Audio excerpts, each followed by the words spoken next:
আজানের সময় মহিলারা যে মাথায় কাপড় দেয় এটা কতটুকু সঠিক?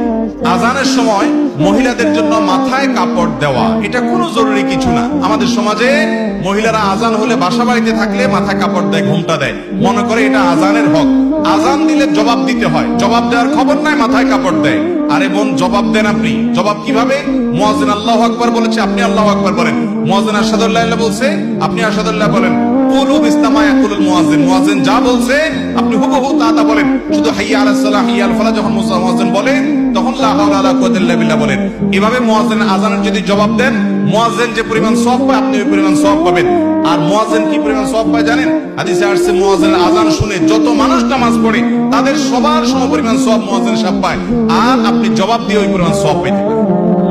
তাহলে আমাদের মা বোনরা আজান শুনলে মাথায় ঘোমটা দেওয়া না, আজান শুনলে কি করতে হবে?